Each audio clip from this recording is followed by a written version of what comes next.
going. And we are live. And we're live, waiting for our sponsorship from Ghost Energy here on what is it right now? Tuesday morning? Wednesday. Wednesday, yeah. It's Wednesday morning, everybody. Welcome to the Patrick Carr Show. We've guys always got Anthony behind the camera over here. How's it going? Okay. There we go. You were ready this morning. I feel like you were ready, man. And I'm going to turn down my own volume here so I can actually don't have to listen to myself talk. You all have to listen to enough of that around here. So we appreciate it. Well, welcome, everybody. It's going to be a great show here for you today. Anthony, of course, we're doing a little bit of a shorter show. Not by much, just 4 stories instead of 5 or 6. We're still going to bring the people their news today because we got a lot of fun ones. We got some really interesting ones, a good variety today. For those of you who are not aware, though, this afternoon we've got the Orlando Police Chief coming in. Chief Smith will be coming into the show. We're going to be talking about a lot of great current events that are going on throughout Orlando, what his department is doing right now. Of course, I'll be asking him questions about downtown and other issues that we have brought up on this show, and really looking forward to having Chief Smith and his team come into the office in the studio a little bit later today. But for now, everybody, let's get down to the show. All right, Anthony? Here we go. So first story of the day is coming to us from another show, actually. It's Major League Baseball, everyone. Now, if you've turned on ESPN, maybe been walking through an airport, you've probably seen the San Francisco Giants pitchers in the news. This has been an ongoing story for a while, and I felt like it was about time that we covered it because we've got some easy solutions to this problem. Back on June the 12th, the San Francisco Giants pitchers, there's 3 of them, they wrote a Bible verse, Genesis 9 through 12 through 16, on their Rainbow Pride Night caps. That verse is the Bible verse in Genesis after the flood where God makes a promise to his people at that time. So in essence, what they were attempting to do is they were trying to say that the rainbow to them means something different than the rainbow it does on Pride Night, right? Because they're Christian and that's what they believe in. Major League Baseball responds by giving these 3 pitchers a warning and saying that there's a rule in baseball that bans anybody from writing stuff on their cap or on their uniform. It says it was not punishment, but just, hey, this is a warning to you. You can't write things on your cap. You can't write it on your uniform. If so, we'd have people putting stuff all over the uniforms trying to make money. That's what the MLB says. Critics are coming back and they're saying, whoa. I remember like back when there was like Black Lives Matter that you allowed them to put patches on there and you allow people to write stuff on their cleats. And it seems like you're being very selective in how you look at this rule. One hand, you've got Christians, you're attacking them and giving them warnings. Other times when you have social justice type stuff, or maybe there's a fringe audience that might be disenfranchised, you are saying that those people, hey, listen, they're protected. That's the argument that's going back and forth right now. Of course, the government misses no opportunity to get involved and to try to make just a mockery of things. I mean, the government getting involved with something like this is absolutely insane to me. And of course, our Attorney General, why this is a big deal to our Attorney General, I don't know. He went after the NFL earlier this year, and now he's going after MLB, I guess because there's a bunch of spring training games, and you've got the Marlins, you've got the Rays. So he feels like he's got to get his in on this. Basically what he's doing is he wants the MLB to turn over all documents of the league's full record since 2020 of the times it has punished people for writing things on their uniform versus when they let it slide. Because that's really what I want our Attorney General doing, reviewing documents from Major League Baseball about when they allowed stuff on their uniform to slide. Because these are the pressing issues, I think, for our state attorney. Bro, James Othmeyer, I can't pronounce the guy's name. Come on, man. Do you really think that's serving the state of Florida? Do you think that's serving the people's interest? Listen, contact me. I'll tell you, this show, if you follow us, we got some cases that you can take up, all right? If you're the Attorney General for Florida, shoot, man. We got some stuff we'd love you to take a look at. That's a lot more pressing than this crap. Okay, so let's get down to it, Anthony. Let's get down to the real issue here. The real issue is pretty simple. You got 3 Major League Baseball players who were Christians. They didn't want to wear a rainbow cap that represented, the gay movement because they felt it was against their religion. So what they did is they kind of found an inventive way around it and took a marker, wrote Genesis 9, 12 through 16 on it, and they said, hey, listen, this way we know that we're supporting our religion, we're not going against what we believe, and we'll still wear the cap that they tell us to wear. People are all up in arms about it. That's the whole story. It's kind of like, okay, well, should you be able to do that? Should you be able to force a player to wear a symbol that they know represents something that they don't believe in? And should that player be able to therefore revert back to what they believe in by writing it? It's like it goes back. It's like, okay. It's like I feel like that Rain Man scene where like the numbers are going like, okay, we get it, everybody. Let's stop with the innuendos. We understand the problem. Now, let's come up with a solution. Solution is simple. Just don't wear rainbow colors. Make players wear the uniform they were contracted to wear. And if you do plan on doing these types of uniform changes periodically to support a group or a cause, it needs to be in the player contract explicitly stated when they sign the agreement. Because my problem for this is not, listen, if the player wants to say, no, I'm not going to wear it, they have a right to, in my opinion, unless it's explicitly stated that they were going to have to wear that in their contract. Because what they're signing up for is to play baseball. Play baseball, wear the uniform for the Giants, for the Cardinals, for the Rays, it doesn't matter. That's the uniform I'm contracted to wear. Now, if you want to alter that uniform to support something that I don't believe in, that's when, unless it's in my contract that I agreed to it, I shouldn't be forced to wear something. Especially when that something is maybe a movement that you don't believe in or that goes against your religion. Don't force players to do something and then be surprised when they push back against you. Yeah, it's just this makes me like, it's just so silly that we're talking about this with baseball and like, it's just, this is sports. Just have it just be separate. That doesn't make any. Why make this whole a political thing, a whole movement thing? It's just, I want to see people playing sports. I want to see people playing baseball. This doesn't make any sense to me. I wasn't going to cover the story, but it's been going on for the last like 2 weeks. So I put it off long enough. I feel like we have to at least give our opinion about this one. Okay, Anthony? Like I've seen this and I'm like, okay, we get what's going on. Okay, cool. Drop it. There's such a simple fix to this. Mm-hmm. Just wear the uniforms the players are contracted to wear so we can watch baseball, watch the NBA, watch the NFL, and I don't have to think about what your sexual religious orientation is. I don't care. Do whatever you want to do in your private life. Go worship whatever God you want to worship. Go do whatever you want behind closed doors. Kiss, make out with whoever the heck you want. I don't care if you can hit a baseball or you can throw 100 miles an hour. All right? That doesn't matter to me. But what does matter to me is when people try to force things on other people. And then they're upset when they want to force things back on them? If you're going to do something like this, put it in writing within the contract, explicitly state that as part of my team, by signing with us, and the owner saying, I'm going to write you a check for millions of dollars, you therefore have to go ahead and wear the uniforms that I deem necessary and fit. I'll say this. I don't really have too much of a problem with them wearing the pride stuff. But it's also, what I find the problem is a double standard where it's like, all right, so if they're writing Genesis, whatever, that's fine. Why going after them? That doesn't make any sense to me. That's the part that I have a problem with. It's like, all right, so you have them wear it. But then it just opens up a can of worms. It's like, Correct. all right, so if you're going to do that, then just not have it if you're going to be all, be willy-nilly about it. Yeah, and I think what Major League Baseball is seeing is that back in 2021, if they would have had, when you have a Pride Day, the climate politically was much different. Mm-hmm. And baseball players were not going to stand up against that movement at that time because they would have been looked at and cancel culture would have hit hard. Now, I think that because that political movement has died down a lot, what you're seeing is that players are willing to give pushback into something that they weren't maybe 3 to 4 years ago. And right now, Major League Baseball has kind of opened themselves up because they've been doing these Pride Nights for years now. And now people are like, hey, you know what? I don't have to go through with this, and I can still have a fan base, and I'm not canceled. Yeah. So I think I think you're seeing a shift culturally in what players are willing to accept. That's what I see right now. So very interesting story that I see here. I just think it's such an easy fix that we have right now that it doesn't make sense to me why people are so dug in on this one right here. Listen, have a Pride Night. Do it.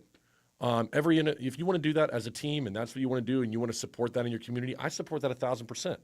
But you can't force a player unless it's in their contract to wear something that obviously goes against their religion. Whether you believe in that religion or not is a different story. And so that's not for me to decide if they're right or wrong. but there should be some adherence to what is right and wrong for that person. All right, you've got to think about them, and I think that's very important. Yeah, and I feel like it's just if you're gonna be inclusive, just be inclusive to everyone, not just one part, and that's doesn't make any sense to me. Inclusive to me, it's baseball. The game itself is inclusive.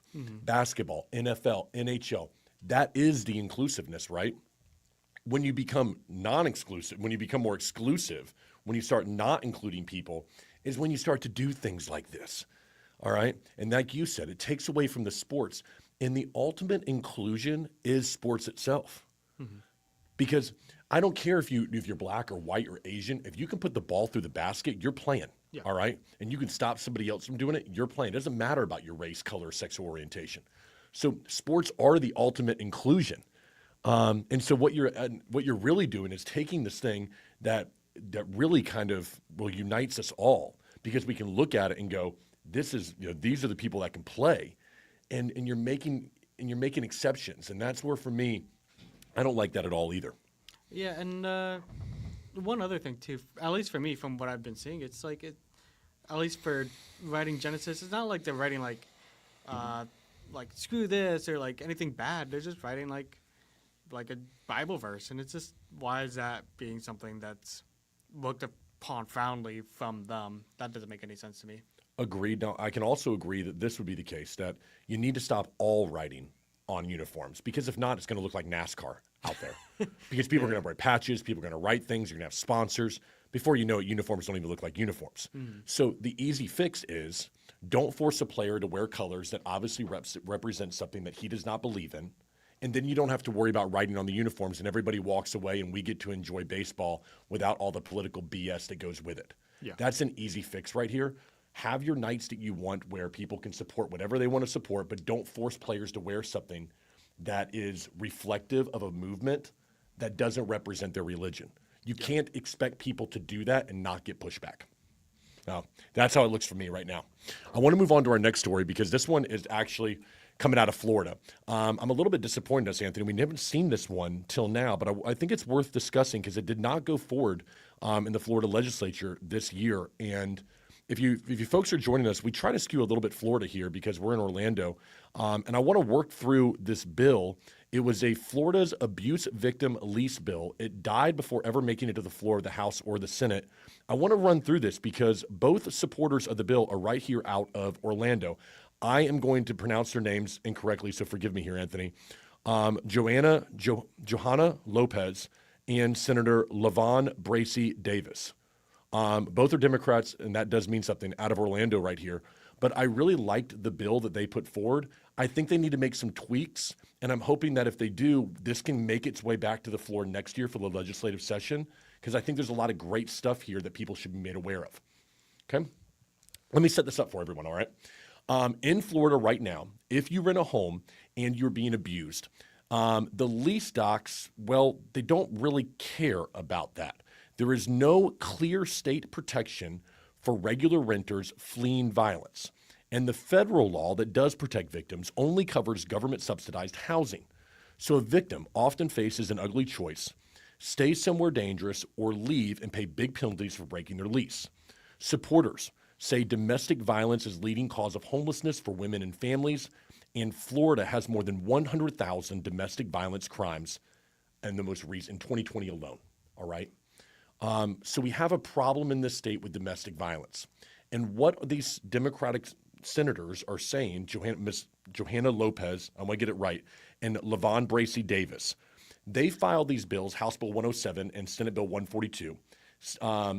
The official name of the bill was Termination of a Rental Agreement by a Victim of Domestic Violence, Dating Violence, Sexual Violence, or Stalking. What they're trying to say is that if you are a domestic violence victim, you should have the opportunity to break your lease, get out of there, and not have to put up with it for financial reasons that you can't leave. And what they're noting is that we have so many of these cases here in Florida, and then the woman is forced to stay in a home or an apartment with their abuser because they financially cannot break the lease. And they're trying to end that right there. Okay, so I want to go through a few main parts of this right here. First, no eviction for the abuse itself. A landlord could not evict or end the lease over an abuse incident as long as the tenant is the victim and not the abuser. There is no time limit on that, but it only blocks eviction tied to the abuse. It does not stop eviction for other reasons like not paying the rent. So one of the things that people have asked about this bill is, okay, how would you know whether there was an abuse that was happening? What the individual would have to do is they would have to get a police report. They would have to go and there would have to be a case filed against the individual. They would need documentation to prove to the landlord that they were being, in fact, abused. They would turn that over to the landlord, and then they would get out of their lease and be able to leave. They would be on the hook for 30 days worth of rent. That's it. They would be given back any kind of pre-rent that they paid or a deposit. The landlord would have to give that back. So I'm looking at this right here, and on the surface, I can see where this is a very, very positive thing. I don't think anybody believes that this is not.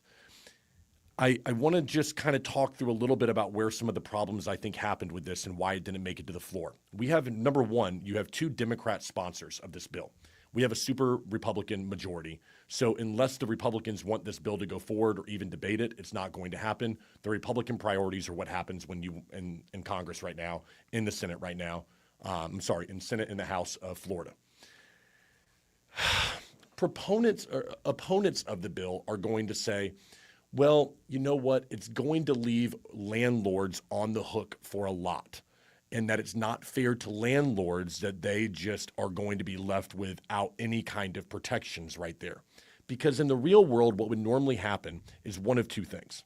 The first thing that would happen is that the woman leaves, giving back her stuff, leaving the man in the apartment, let's say. The man, therefore, would now be on the hook for the full rent and probably cannot pay the full rent. So now what's going to happen? Well, now we've got an eviction on our hands and the landlord is left with nothing right there and they've got a problem. The other thing that could happen is that the man is forced to leave and the woman stays in the apartment, right? That could happen right there. If that's the case, the man is still required to pay the rent for the apartment in this bill. But what opponents of the bill say is good luck collecting that if somebody's not living in the building. They've already gone. 3 months later, they're living somewhere else, and you have to force collect rent on the apartment that they've been kicked out of. It's probably not going to happen, thus leaving the woman in the apartment, and she can't afford the full rent. And now we're back to this problem of eviction for the woman. So there tends to be this kind of back and forth between opponents and opponents of the bill about, is this going to be an effective bill? Here's how I look at it. We need to get down to an MVP product. In business, that means you have to get their best product, the absolute baseline of what's acceptable, and then we can build off of that. I don't think that we have a problem here with saying that if a woman is being abused, then she should be able to provide proof to the landlord and be able to leave immediately. I don't see any person in their right mind who would say, hey, listen, if that woman put down and her partner put down $1,000 lease deposit, she gets $500 back and she has to pay 30 days worth of rent and she's gone and she's out. Yeah. I don't think there's a problem with that. I think they just got to get a little bit more detailed in how they protect the landlord from being left on the hook for everything. And in my opinion, it's very simple. You put all the penalties onto the abuser. So if you have somebody that's abusing the woman, why are we ever going to penalize the woman for what's left? Make sure that you put stuff into place to penalize the abuser in this case. And then I think what you could do is, if it's not just going to be a police report, if charges or there's a guilty verdict, let's say there's somebody who's on the hook for that, they are charged with the crime. That, in my opinion, is where you can even have stiffer penalties put in place for landlords to make sure they go after them for the full rent. So I think what you could do in that case, you could be giving some incentives for maybe somebody to follow through with these charges so that these people who do abuse a woman can be put behind bars. I think that's something that could be very positive right there.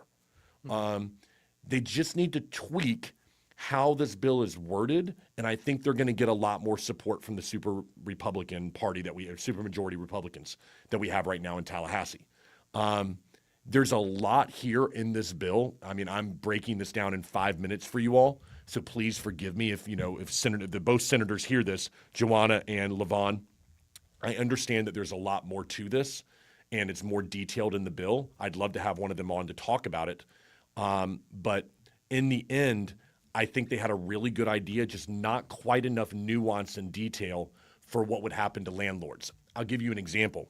One of the things that was in the bill, Anthony, is that an individual could go to an abuse center and could get a report from the abuse center and could turn that into the landlord as documentation. The problem with that is that you can file those anonymously, which would mean that it could give somebody the opportunity to break their lease if they wanted to without having to name the other party. Mm-hmm. And so when I look at that, I think, okay, I'm not sure that's a good way. We need to have a little bit more in place.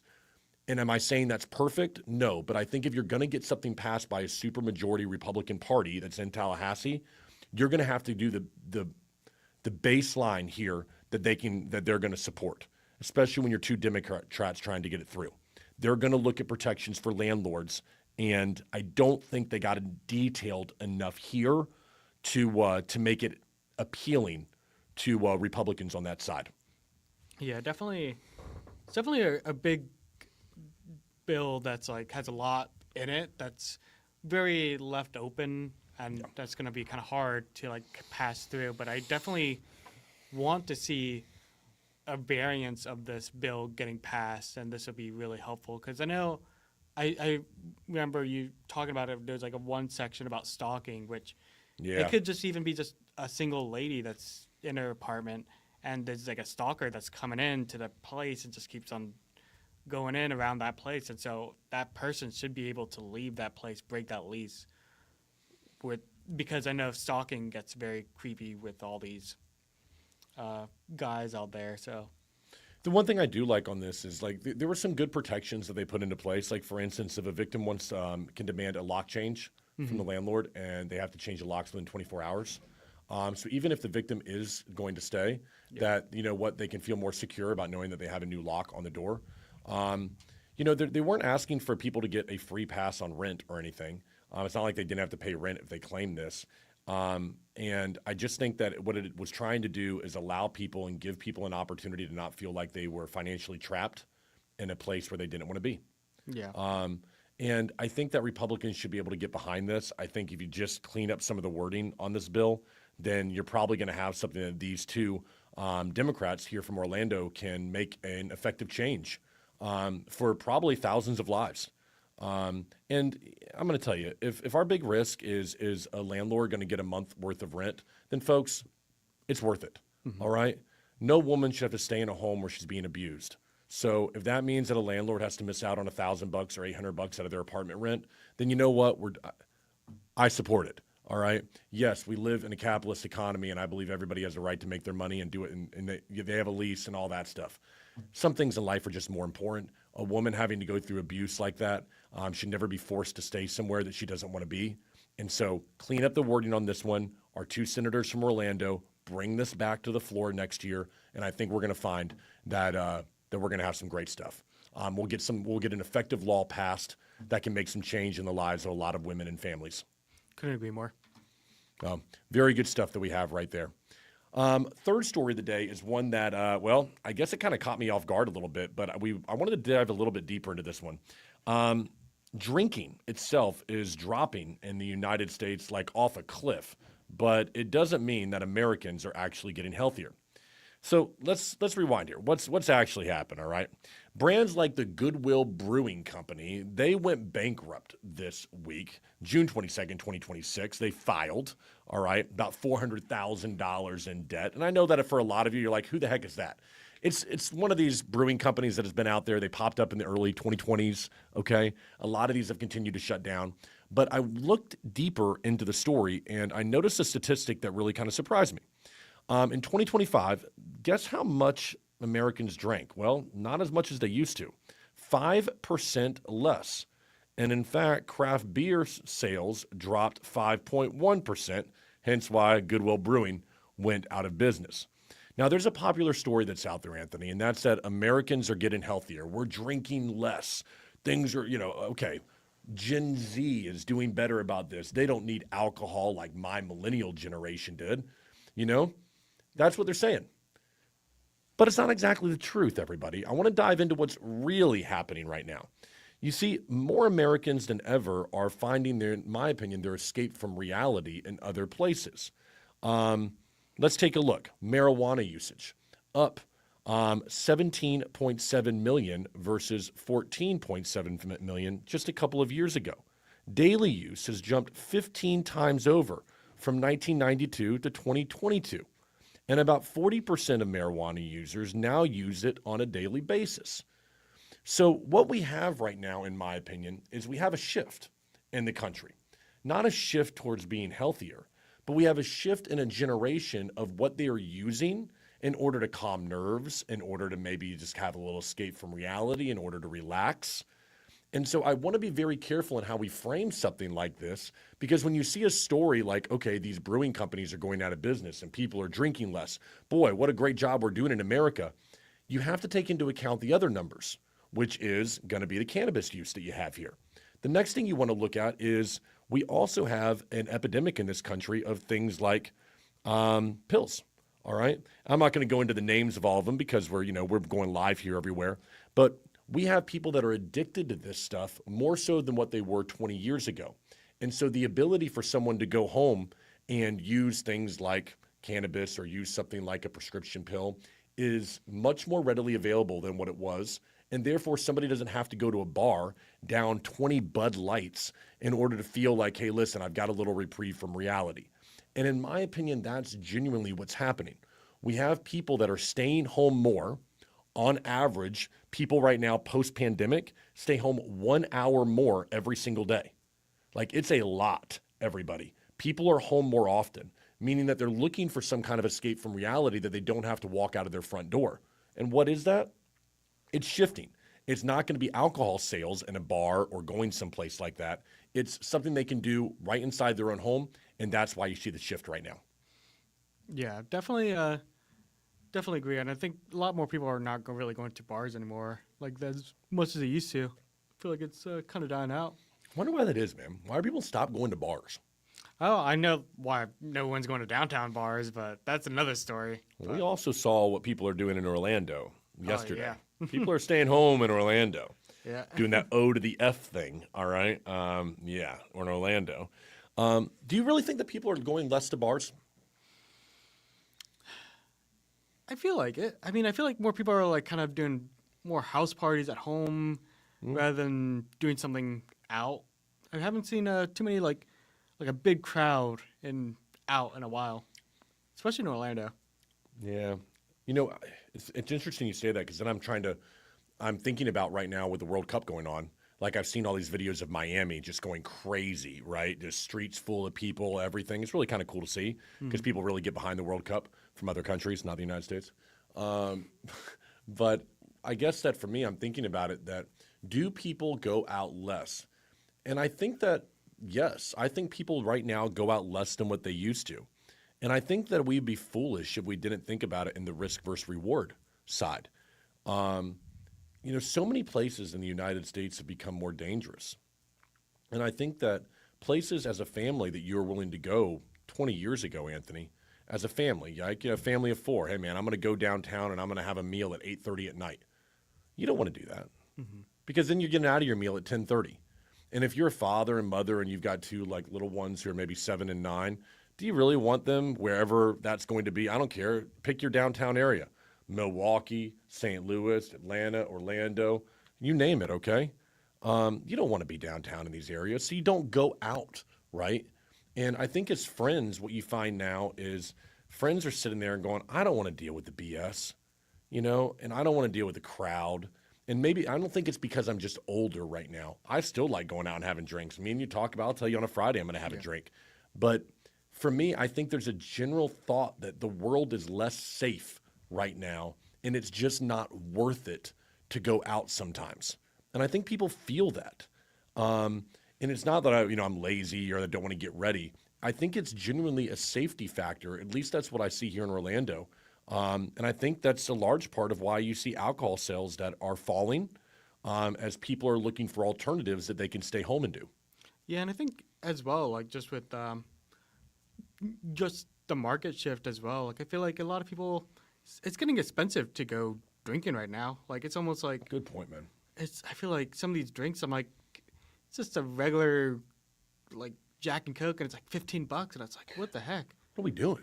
Like that was like $7, $6, and I feel like everything is just going up, and it's just crazy. And so You're right. not many people are wanting to go spend a lot of that money now, and if they can do a little bit of the cannabis and it's cheaper and just do it at home, I feel like they'd just rather do that than go out and drink. Well, Anthony, I'm glad you mentioned that because for me personally, that's why I'm going to do everything I can to fight back against this for people in Orlando. Now, we didn't plan on this, but I've been wanting to break this news to you. As you know, we are now selling our merchandise online, Fix Orlando hats and Welcome to the Show hats. And I'm going to tell you what I'm going to do right now. Okay, I'm going to promise everybody this. The first, if we can sell 100, let's see here. What do you think? We've got to put a time limit on it. 30 days? 30 days? 30 days, yeah. 30 days? All right. If we sell 100 hats in 30 days, I will take all the proceeds to my charity. And let me tell you what my charity is. It's the Patrick Carr Drinks for Everybody in Orlando charity. And where I will go around to people to the bars of Orlando, and I will buy drinks for myself and other patrons with the money. I am just going to be that generous, all right? I will go out on this money, and I will put it right back into downtown Orlando. I care so deeply about these places that what I want to do is I want to give that money back. So if we can sell 100 of these hats in 30 days, I will make the sacrifice, Anthony, and I will go out and buy drinks everywhere and enjoy myself on that dime. And I know what you're thinking, man. I'm a saint. I know you're thinking that. But I'm just doing my small part to give back, okay? But we got to sell 100 hats. So give me 100 hats in 30 days. We'll take the money. It's $29.99 a hat, so it's like $3,000. We'll take that money, Anthony. We'll take $3,000. You, me, your girl, we're going downtown. We're going to have dinner. We'll have a drink. We'll put that money right back into downtown, all right? Right back into downtown. You got my word. I will even video the damn thing if we have to. We'll put that money right back in. I think it's fair. Supporting local businesses. Supporting local businesses, nothing in it for me at all.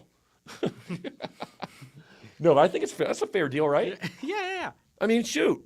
All right, let's take the money. Let's put it back. All right, so if we can sell 100 hats, man, 100 hats, right over on thepatrickcarshow.com. You can order them right now, folks. Thepatrickcarshow.com. Go over there, click on merch, buy either hat.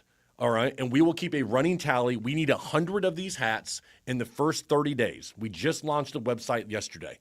They're awesome. They're badass hats, man. They look good. Yeah. All right, bro, if you haven't checked, ladies and gentlemen, if you have not checked out the merch, go check out the merchandise.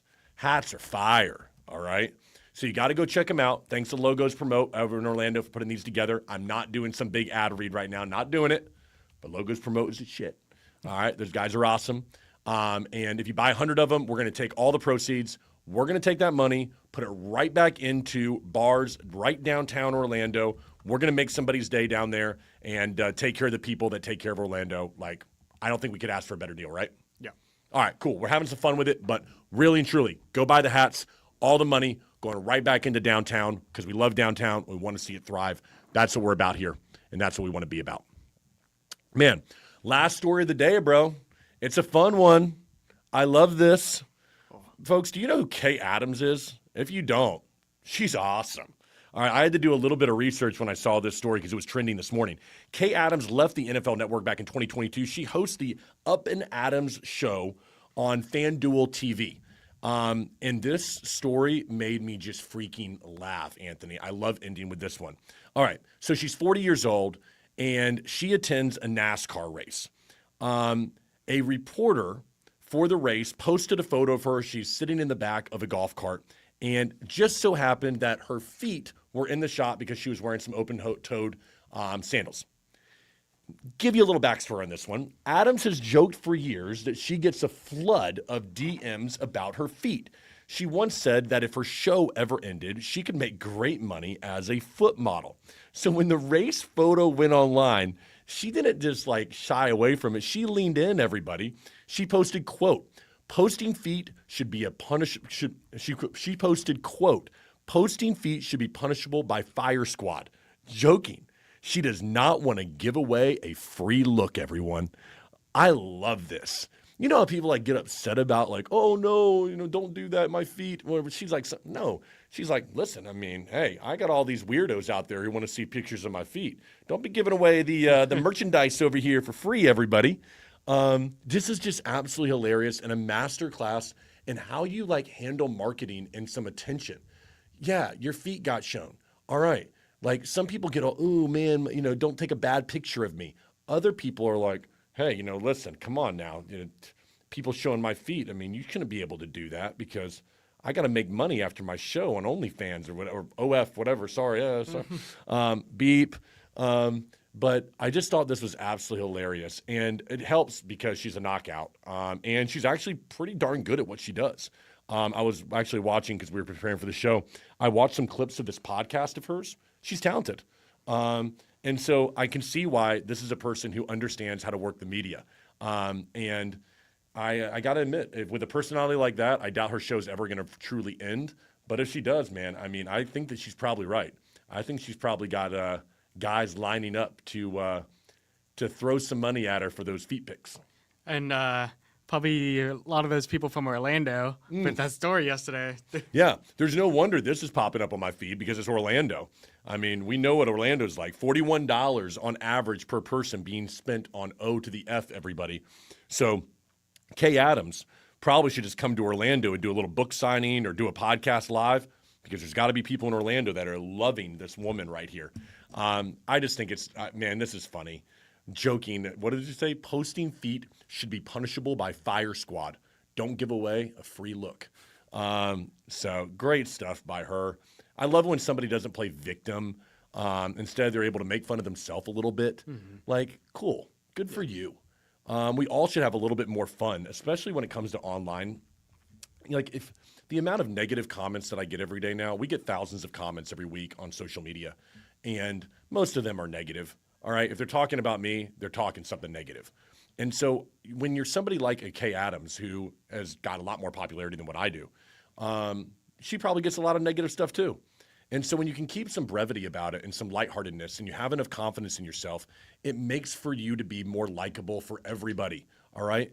A picture of your feet, it's not the end of the world. Just like for me, my bad complexion or if I say something wrong, it's not the end of the world, everyone. What we're trying to do here is we try to entertain, just like she does. She's a lot better looking than what I am. If she's 40 years old, I'm 39. She looks a lot better than me. But good for her. I'm now a Kay Adams fan. That's all I can say. I'm a Kay Adams fan because, one, she's talented. What am I talking about, Anthony? I'm a Kay Adams fan because just watching her, she's gorgeous. So I'm a Kay Adams fan because she's attractive and she's talented. Is that so bad? No. I'm not a fan of her feet. It's not because it's not my thing. But I'll admit, if I was a feet guy, I'd probably like her too. I mean, I don't know. I mean, hey, I don't know if you're a feet guy out there, good for you.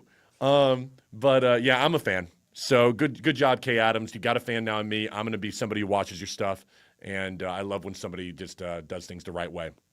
Folks, that's our show today.